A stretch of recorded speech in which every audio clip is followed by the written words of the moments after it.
In this episode of OG55, we got Lucas Kim dressed up as Mario today.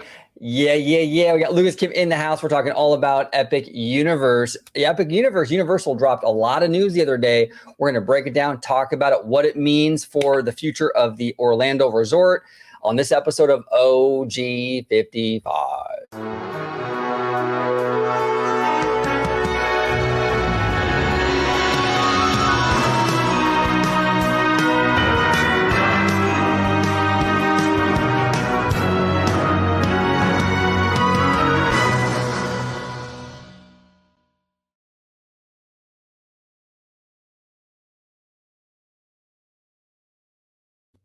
Welcome aboard, everybody, to another episode of OG55. I am joined by the Italiano and Lucas Kim today. We're talking all about Universal Epic Universe. Before we get started, Lucas Kim, welcome back. Looking fantastic, sir. Love the Mario. Love the Mario. Where can everybody find you on social media and YouTube and all that good stuff? You can find me on Lucas and Disney on the YouTube, but now I'm also posting on a new social media app called BlueSky. You can find me as it's Lucas Hen right on the name, and also I'm still also hanging out at the X, also known as Twitter, formerly known as Twitter. But I decided to phase out a little bit on a different social media for the time being, right there. Yeah. Absolutely. Yeah, BlueSky is great. It's very Twitter-esque. It feels like Twitter, very easy. Sometimes I even forget with the apps, like I'm even on BlueSky. It feels just like Twitter. It's a great platform. But yeah, thanks for joining us, Lucas. Appreciate you, brother. Thank you.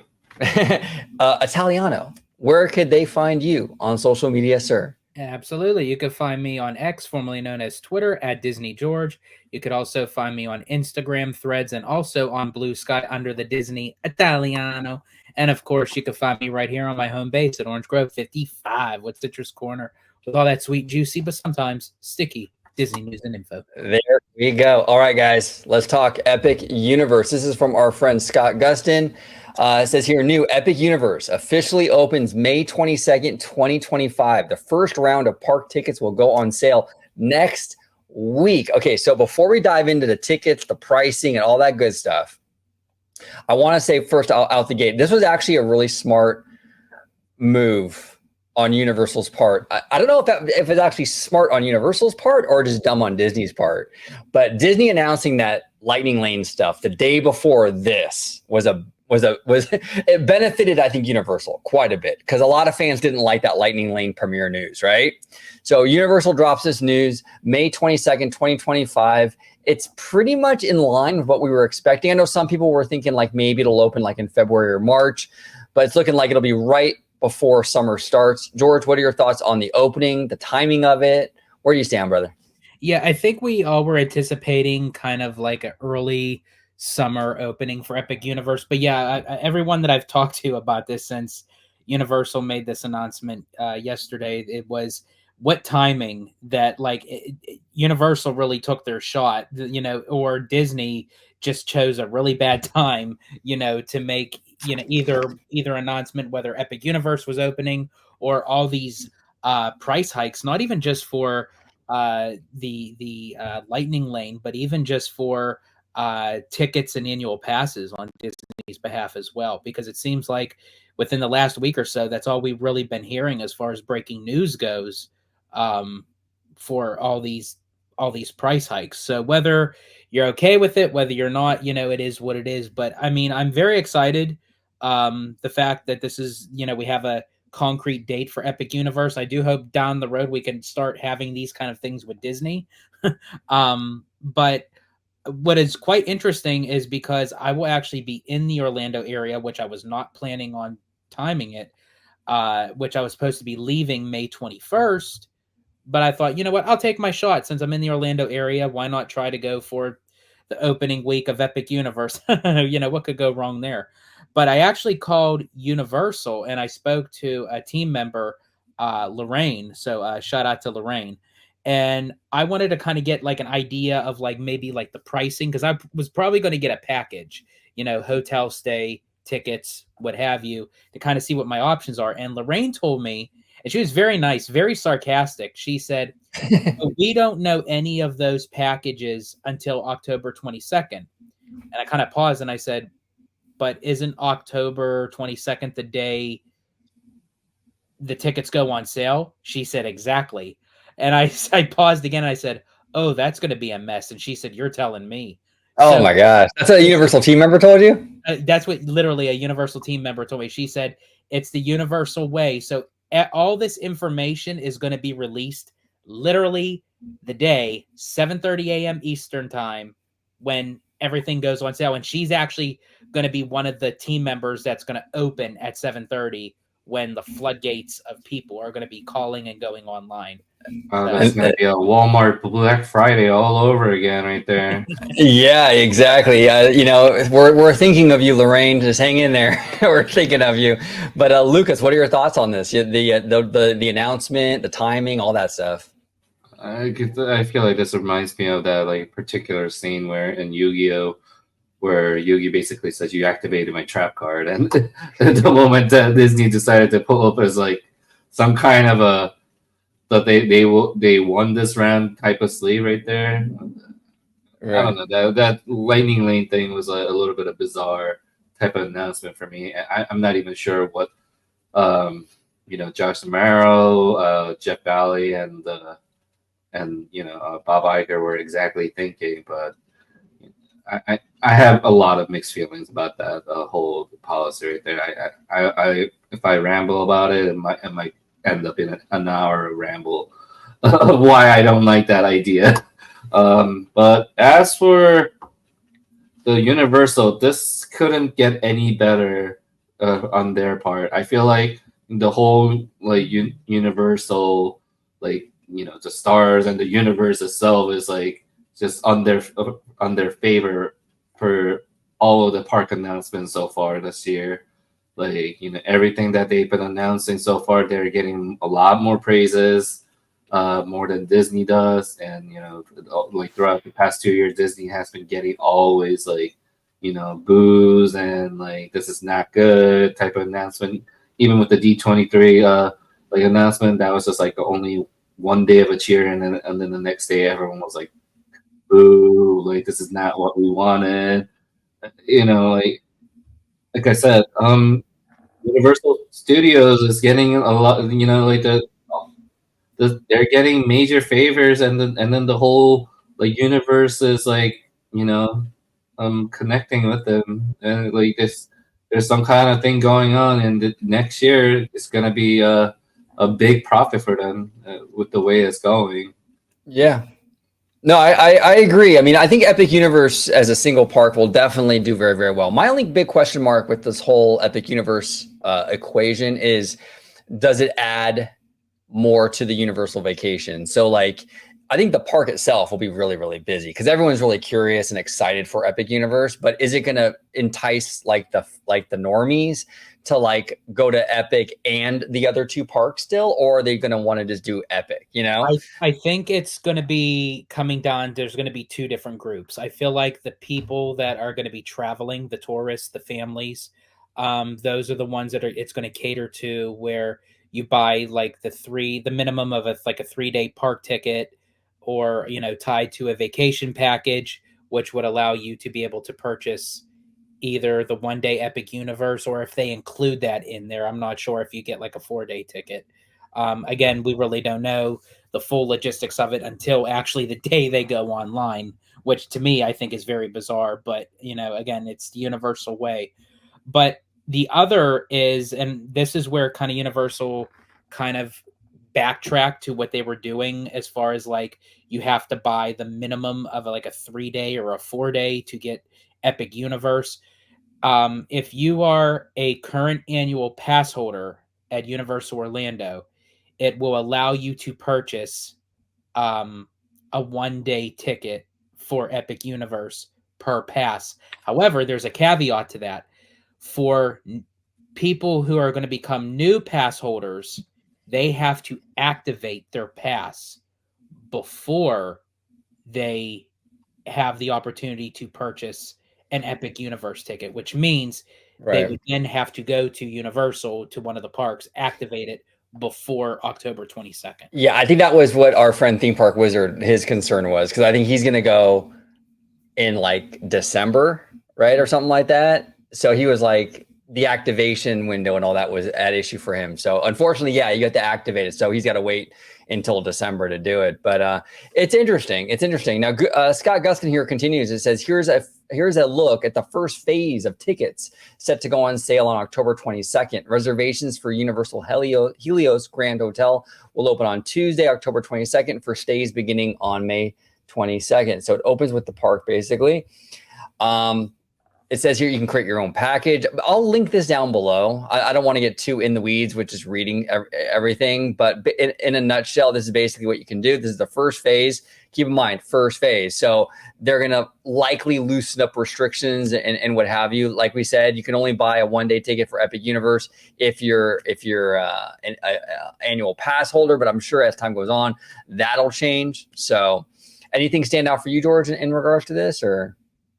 Yeah, I was trying to go like through like what they were saying. So it's like if you kind of create your own package deal, you can save up to I guess like $200. I guess if like based off of a 7-night stay. So I guess like Universal is trying to go a little bit of that Disney route to try to get like those special offerings if you stay a week or more. I just don't know if Universal, the resort as a whole, is worth up to staying a week. Well, that I've never been, so I can't really speak on that. But I mean, you've been a few times. I mean, you think it's maybe 2 or 3 days, or? I still would say, even with Epic Universe, I would probably say like 4 or 5 days. Okay, I mean that's a chunk. That's a good amount. Well, Lucas, have you been? You've been to the Universal Orlando? Yeah, a couple, plenty of times when I was in high school and when I was as an adult, but it was never really like worth of going for 3 to 4 days or more at the time. During the time when Islands of Adventure and the Universal Studios, like you don't really need to go like 2 or more days right there at the time. So for me, like just looking at this chart, like it feels a little bit bizarre for me, like the way they're giving this type of offer. So Yeah. Yeah, sorry. So to explain, the 4 to 5 days right there, it says that you enjoy 4 days of access to Universal Studios Florida, Universal Islands of Adventure, plus 1 separate day of admission to Universal Epic Universe. It's bizarre to me. Really quick, I just wanted to say what you were reading was exactly what I was just reading right now. Yeah, when I'm reading that doesn't really, because they want you to do 4 days at the studios and Islands of Adventure, and then that 5th day is when you get Epic Universe. I can't see doing 4 days at both of those parks. That's what I'm trying to say. Like, everyone wants to go to Epic Universe at that point. The population of the 2 parks right there, it's going to slimmer down a little bit it's going to be a little bit slow comparing to Epic Universe, because you know what everyone's going to do? They're going to prioritize going to Epic Universe. That's their first priority. And then you know how big the Epic Universe size of the park is? It's actually the size of twice the size of two parks right there.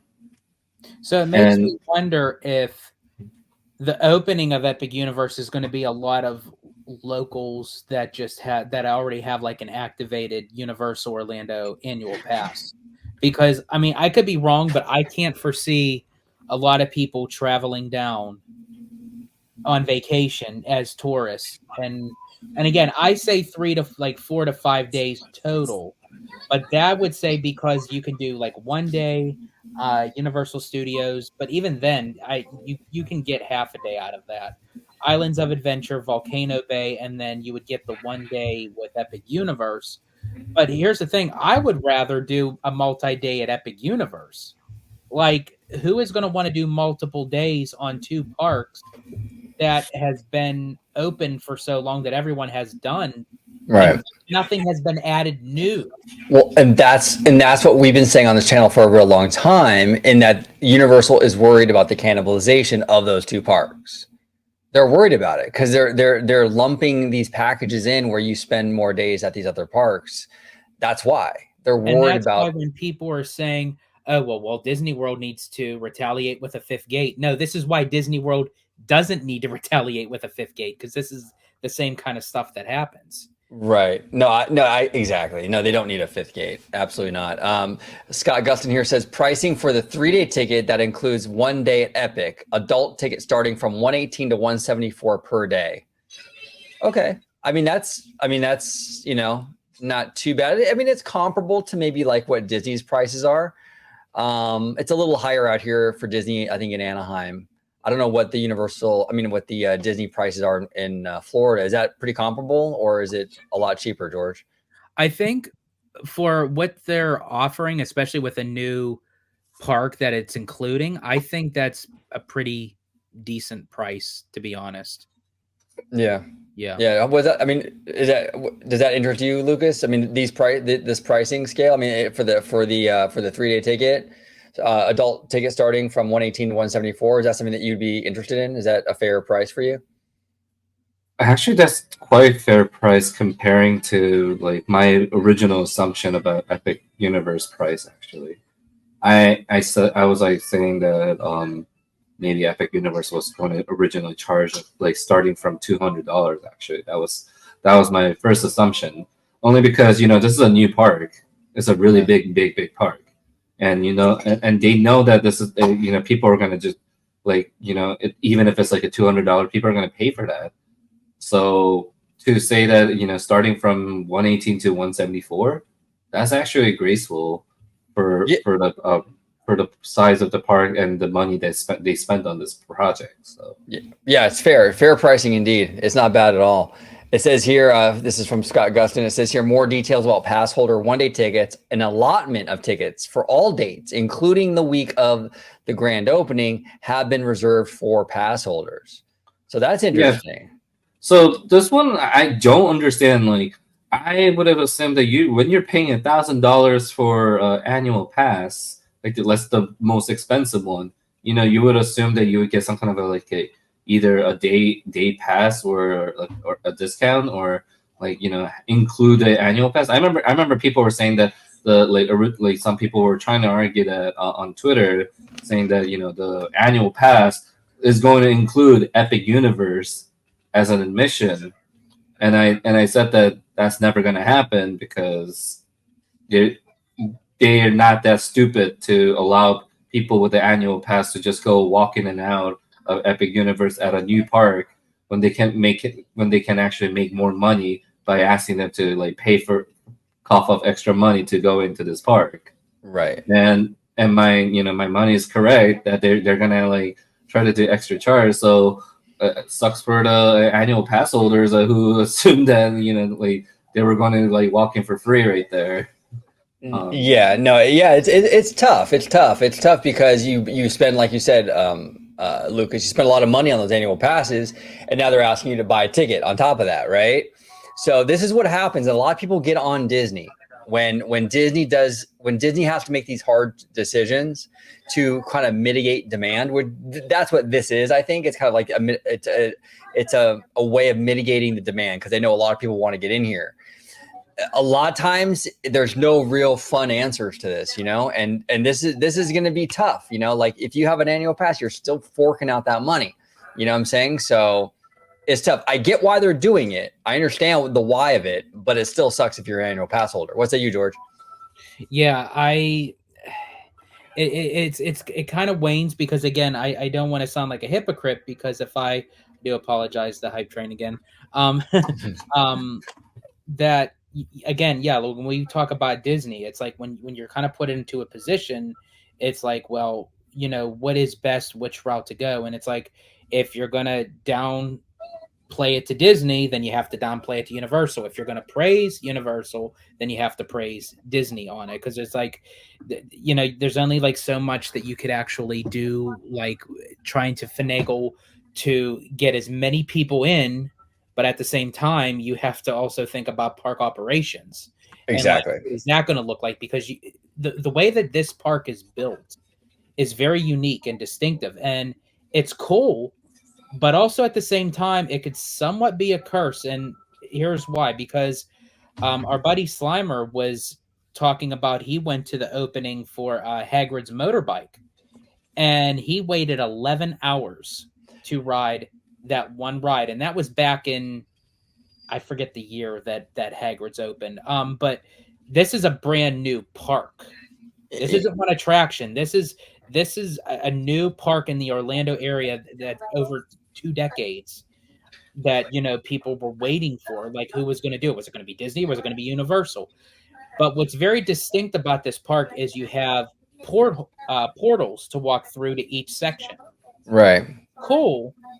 But it then makes me wonder, is there going to be a line to actually enter into the park, and then there's going to be a line that you're going to have to stand into a queue to actually even just get into each section of the park? That's a possibility. And full disclosure, I'm not like super versed in the Universal stuff like I am the Disney stuff, that would be a question for like theme park theme park wizard.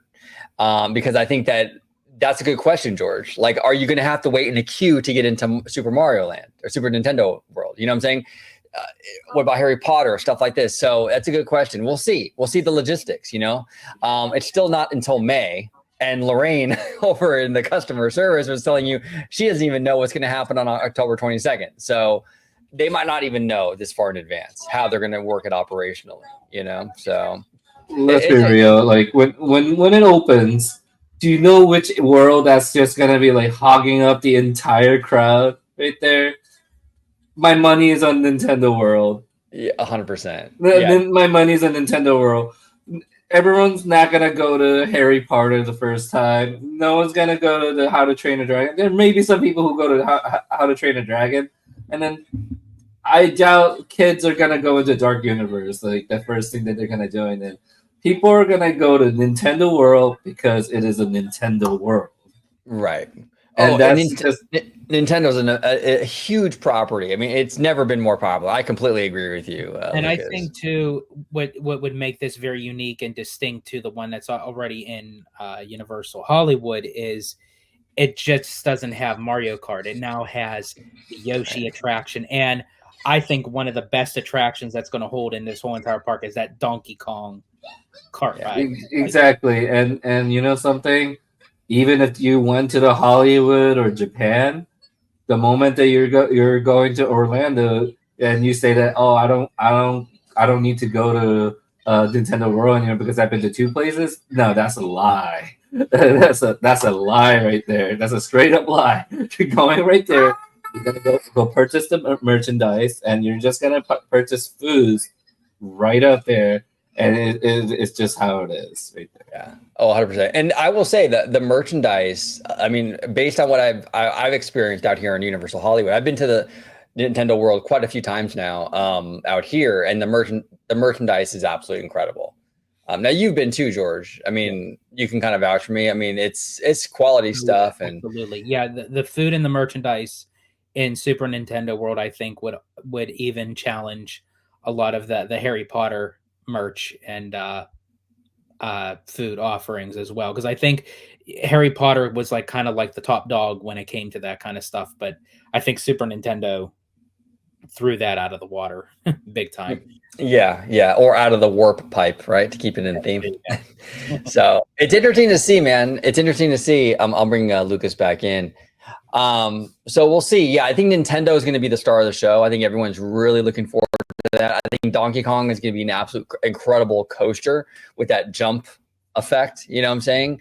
But I also think Dark Universe is going to be very interesting. And I say this because I think Disney is going to keep a close eye on that section of the park, because with them, in the sight of creating villains for Magic Kingdom, I think they're going to want to see the demographic that goes into that section.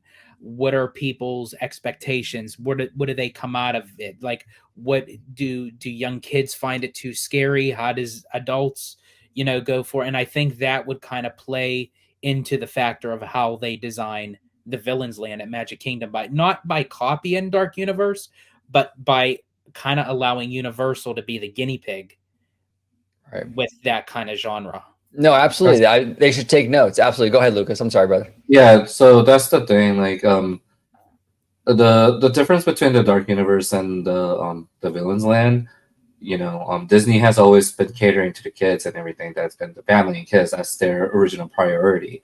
So even like if you're gonna try to put in like Maleficent or an evil queen or with the witch and everything, you gotta like try to make it a little bit lighter tone than what the Dark Universe is gonna provide. I don't know what Dark Universe is gonna provide actually in Epic Universe, but if I was a kid, when I was a kid, I really hated monsters or ghosts or like even like I still have a PTSD trauma from when I watched the what is it Snow White and the Seven Dwarfs with the whole like evil queen turning into a witch part right there. I still have trauma from that. So for me, like if I'm having a trauma as a kid like that, wouldn't what I'm pretty sure the rest of the kids would also feel traumatic if it's too dark and too like too scary for the kids to go into the villain's land. And I don't think they would really do that right there. I think they would make it a little bit kids friendly too, in a way that they cater to the kids, and then have those villains like welcoming some kids, like, hey, we're not really that bad kind of people right there. Yeah, they might because Disney is different than Universal. I mean, that is true because Universal does have a little bit more of an edge to it. So I'm curious how they handle that, Lucas. How they handle the Villain's Land at Magic Kingdom, where it's creepy, it's spooky, it's scary, but it's not overly intense for like the little ones. And we'll see how they're gonna kind of balance that. That's gonna be a challenge for sure. What do you think, George?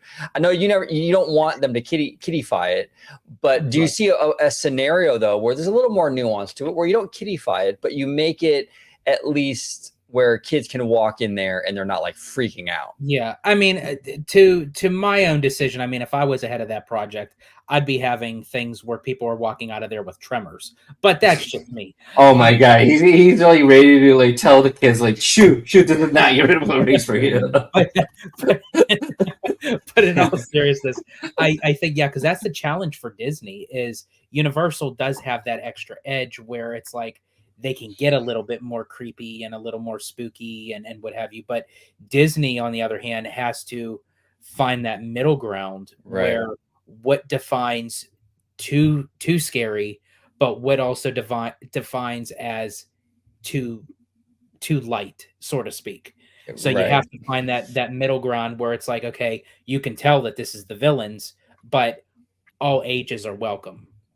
Yeah, it has to balance it. It really has to balance it. So we'll see. Like we said, Universal skews older for the most part. And they have years of this with the monsters, with Halloween Horror Nights, and I understand Dark Universe isn't going to be Halloween Horror Nights. It's not going to be that gory and gruesome, but people kind of associate Universal with a little scarier, a little edgier. They don't really associate Disney with that. So it's going to be a balancing act, because then at the same time, yes, you don't want to freak kids out where kids can't go in that land. I mean, it's the Magic Kingdom, right? But at the same time, you don't want to water it down so much that it loses its impact as a villain's land.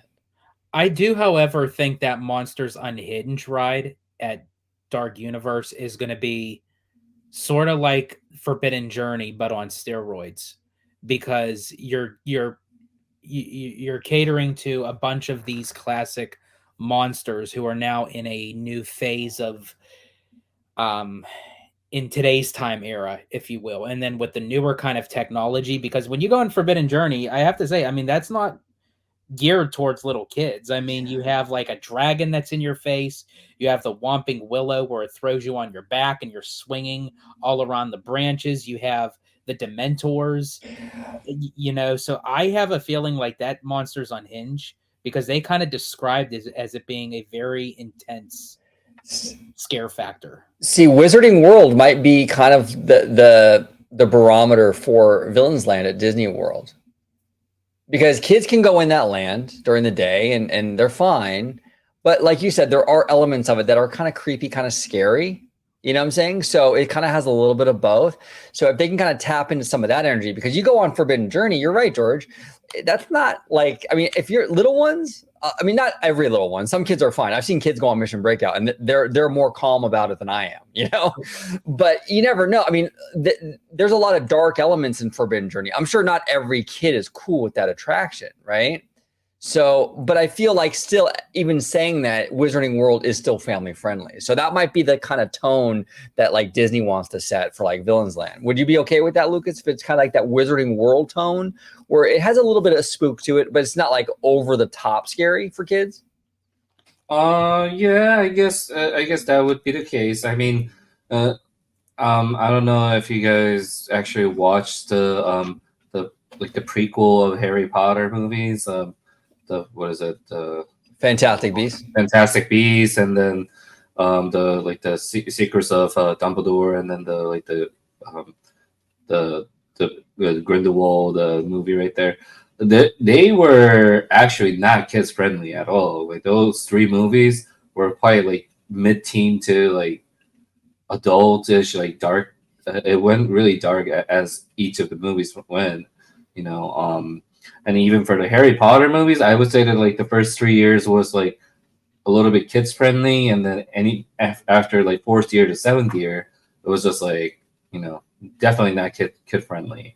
So if anything, you know, if they really want to like make it dark to you know to have George feel appreciative without feeling massive disappointment, then yeah, I think Wizarding World level would be the best option right there. That would be the case right there. But you know, at the end of the day, the kids are gonna still be like, "What is Harry Potter?"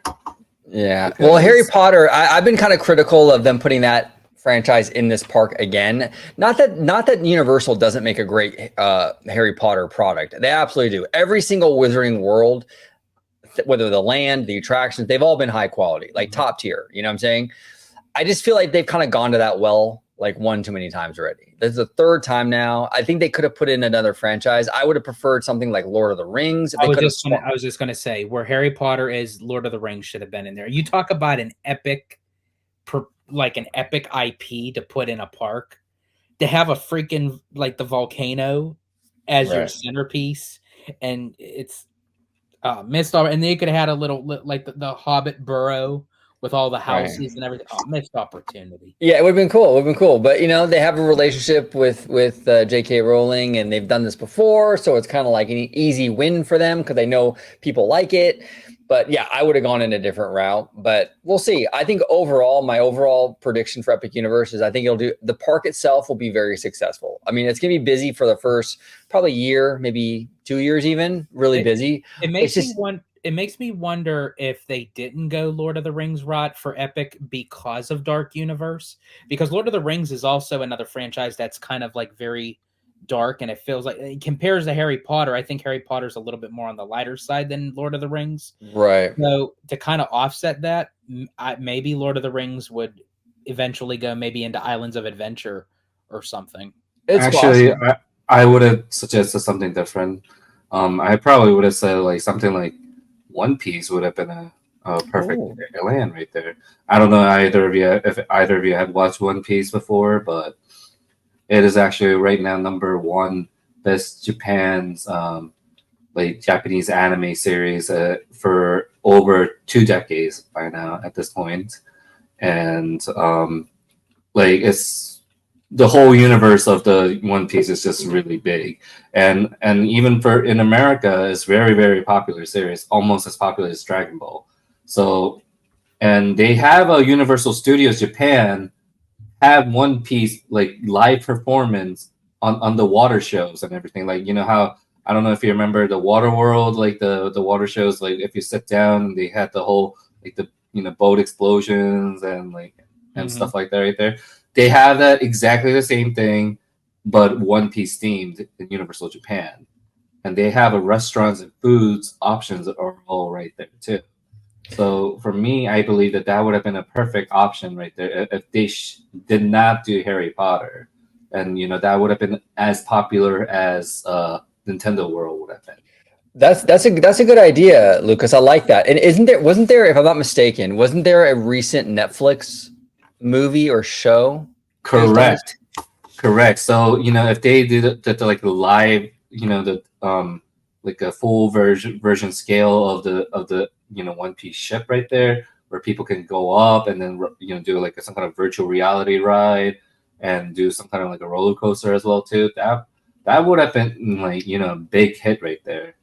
And now they're also doing the Universal Hollywood Fan Fest nights with One Piece and Jujutsu Kaisen being there for upcoming May 2025, pretty soon in Universal Hollywood right now. So they know, like I said, Universal knows that there are a lot of anime fans out there, and people have been craving for anime theme park around the place. So I think this is their way of like eventually bringing that type of themes into these parks in the future. They should bring that in. I know that there's heavy rumors that they're going to bring Pokemon into one of these parks. That's a brilliant idea. Pokemon is a huge franchise, but they should tap into stuff like that. I think it'd be really smart, really smart.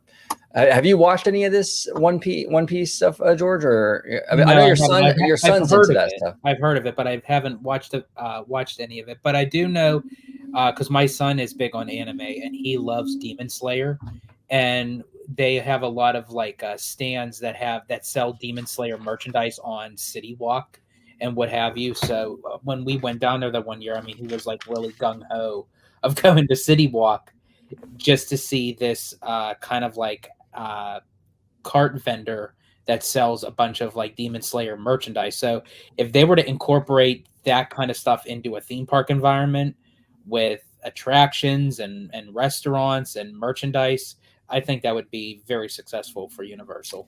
Yeah. Right, that's what I'm trying to say. Like the anime should not be ignored these days within United States or Western type of audience. It's like the loyalty sales that they would make within Universal or even Disney. They would make so much money more than ever.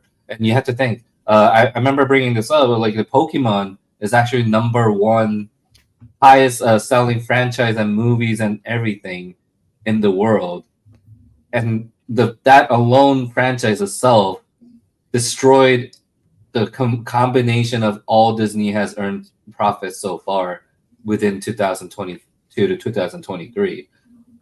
So wow. Yeah, so Nintendo like Mario franchise, it was like just like bottom of the ninth place or something like that. But Pokemon itself earned over $14 billion of merchandise and franchise itself. Yeah, that's crazy. That is absolutely crazy. Yeah, so we'll see. That's wild. That's really wild. I think Epic Universe is going to be very successful the first year, maybe even 2. My only concern, I've been real consistent on this. I think my only concern with Epic Universe is Universal's main objective, main goal is to have people stay at the 2 parks now and add another day with Epic. I'm not sure how much of an appetite there is out there for that. I see a lot of people just wanting to go to Epic a la carte. So we'll see if it pans out with the hotel stays and everything like that. But in terms of its own thing, like its own park, it's going to be busy for a while.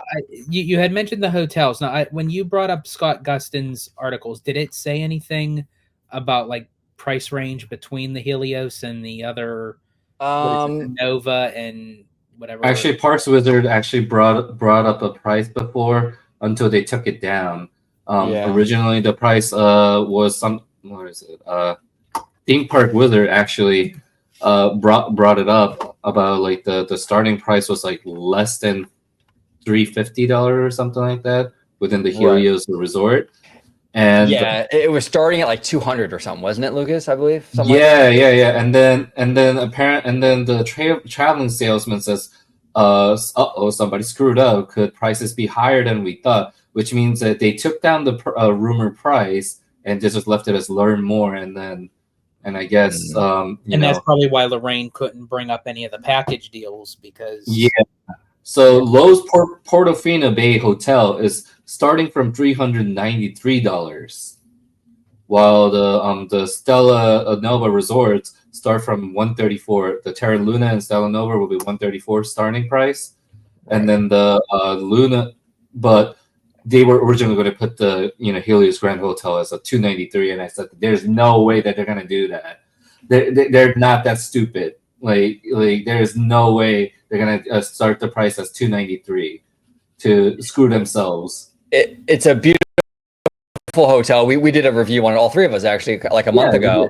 Yeah, and it's beautiful. And then on top of that, it's an in-park hotel. So when that leaked and it said like 200 and something for starting, I'm like, what? That's really low. Because that's like you're kind of like almost at like the Luna, the value hotels were like 150 or whatever, wasn't it? I mean, it wasn't too far off. I mean, that's crazy. It's got to be that Helios has to be way more than 200. Yeah, because even like at Disney World, like those are the prices for like a moderate resort.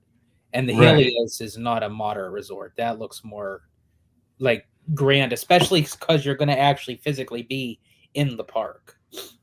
My price assumption was that it's going to be as expensive as a Grand Floridian price. Now, it also depends on of rooms, because if you have a park view, then that price may be a little bit more steeper than just like a garden view or a pool view. Right, exactly. It's gonna depend on yeah, exactly what your view is. It's gonna depend on what time of year you go. There's gonna be varying, tiers, I'm sure. But starting at 200 though, that seems low, and that's why it was removed. I'm sure it's not gonna be. It's gonna be higher. It has to be.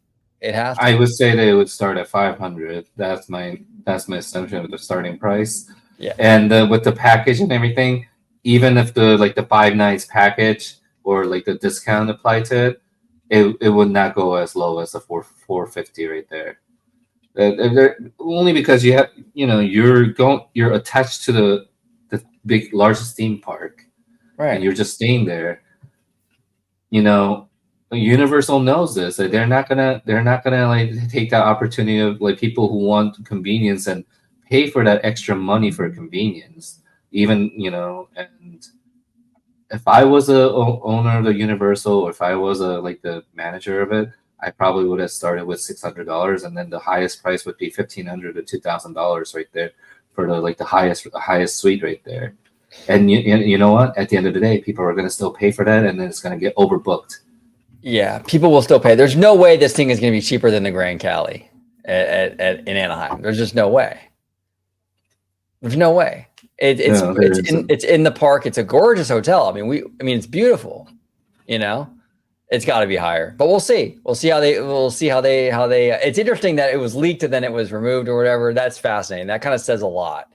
But you said it was Theme Park Wizard. He put it out there, and I guess he took it down or whatever. I mean, he didn't really confirm it. Like he just, I mean, it's not like he has any responsibility of whether it's confirmed or not. It's posted up by Universal themselves, right? So they're the ones who posted it up. Oh, yeah. I'm sorry, I misunderstood. So Universal posted it, and then Universal took it down. Yes, that's the thing. Oh, interesting. Now I do have a question. They claim the Epic Universe to be as a fourth park. What is your opinion on that? It's not. They consider Volcano Bay as like the third part. No, I'm sorry, it's a water park. Yeah, no. Because if you were to do that, then you could easily say that Walt Disney World has 6 parks. Right, and I don't. And I'll be fair. I'm not going to say Walt Disney World has 6 parks. They have 4 parks and 2 water parks. Universal has 2 parks and 1 water park. Yeah, no. Come on. Yeah, they say that, but that's not. In my opinion, the water parks are a totally different entity. What about you, Lucas? How do you feel about it? I was reading some of the arguments. I was laughing and I was having a lot of my time right there. But I don't know. I never really considered water park to be a theme park. I never thought about that. It feels weird to me. It's just like, when you first thing that when you say hey, is Six Flags Hurricane Harbor a theme park or a water park? And I'm like, water park. That's my answer. And then would you really consider Hurricane Harbor to be a theme park? No. What's the is there why would it be a theme park? Yeah, I don't understand that. it's a different it's a different entity, it's a different product, it's a different thing. These water parks are not, yeah, you don't add that in when you're counting theme parks. The fact that Universal does that, it's a little loosey goosey with, even I mean, for I'm sorry. Let me say one more thing. Well, if they really want to take it up as a theme park, then I'm gonna say that the Blizzard Beach actually has more theme than Volcano Bay. Even though Volcano Bay is probably more entertaining and fun than Blizzard Beach, but Blizzard Beach has its own theme that people can't deny. It's you're in Orlando and it's a winter wonderland water park. There's a whole theme attached to it. So if they're gonna go by that, like the Volcano Bay as a theme park, then Blizzard Beach better is more theme park than Volcano Bay. That's just my opinion. Yeah, that's interesting. I haven't been to any of them, so I can't really say. I haven't been to any of the water parks, but yeah, I wouldn't classify them like that. But yeah. Now, I'm assuming that there was less space. That's why they put Volcano Bay in the area that it's in Epic Universe. But I think it would have been interesting to have Epic Universe kind of connected into the already resort, because it could have been walkable to a lot of the hotels. But I'm assuming that there wasn't enough of room compared to how big Volcano Bay is to how big Epic Universe is. Yeah. No, I'm not 100% sure on that. In terms of like connecting Volcano Bay to Epic Universe. No, as far as like having where Volcano Bay is in the resort, it's walkable to the hotels. So if you're staying like in Cabana Bay, Aventura, Lowe's, the Portofino Lowe's, you can actually walk to either Volcano Bay, City Walk, Studios, or Islands of Adventure. Oh, okay. So Epic Universe is going to be completely separate. Oh yeah.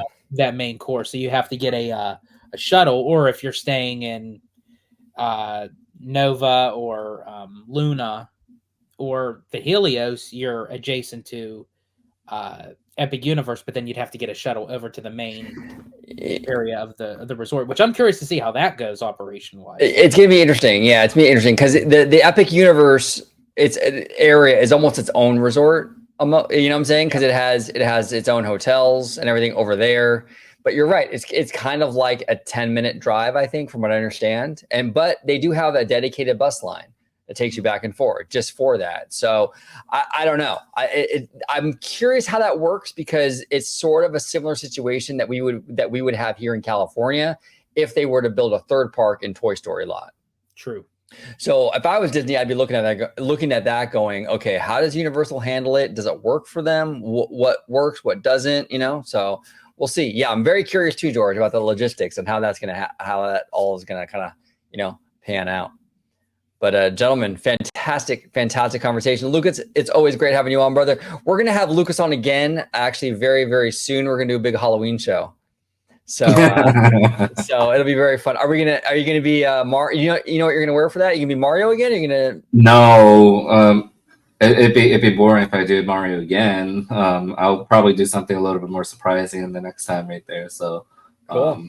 But it will be one of the character from Studio Ghibli. So I don't know if you have ever watched any of those shows before. You'll probably can guess like a couple of characters, and then you'll probably like ask me, I guess, and then I'll give you some kind of hints right afterwards. Okay, interesting. Yeah, no, I'm not familiar with the names, but is it that big cat? That definitely is too much for me. I think I'll probably suffocate. Definitely not that. So I'm just giving you the first confirmation. If there are viewers who want to just guess, you could probably like ask questions during any of these two lives. Question and answers is like, has like Lucas like ever given an answer like what he's gonna dress like that? So I guess I figured one of the things right there. Absolutely, post it in the live chat if you're watching this on a premiere, or if you're watching it after on the replay. Post it in the comments down below and try to guess. I'm gonna go with Gigi, the black cat from Kiki's Delivery Service. Oh, okay. So I'll give a further answer. Definitely not a furry character. Not a Okay. furry character. So everyone at home, comment down below or in the live chat if you're watching it on the premiere, and try to guess what Studio Ghibli character Lucas is going to be for our Halloween show. So check that out. But Lucas, where can everybody find you on social media? Okay, you can find me on X or Twitter. Known as it's Lucas Kim. I'm now also hanging out at the BlueSky, same name right there. And then you can also subscribe to Lucas and Disney on YouTube, and a couple of other channels such as Twitch as well too. I play a couple of video games as well. Perfect. I'll be linking all his stuff in the description down below. Mr. Italiano, where can they find you on social media? Absolutely. You can find me on X, formerly known as Twitter, at Disney George. You could also find me on Instagram, Threads, and BlueSky under the Disney Italiano. And of course, you can find me right here on my home base at Orange Grove 55 with Citrus Corner, with all that sweet, juicy, but sometimes sticky Disney news and info. There he is, coming down below with all your predictions as to what Lucas Kim will dress up as for the Halloween show. Studio Ghibli. So that's the theme. Can you predict which character he will show up as? Not a furry. But not a furry. Not a furry. Not a furry. Absolutely. Comment down below with all your thoughts on this Epic Universe kind of news dump, this announcement. Very interesting stuff. We want to hear your opinions on it down below. Thank you so much for watching this episode of OG55.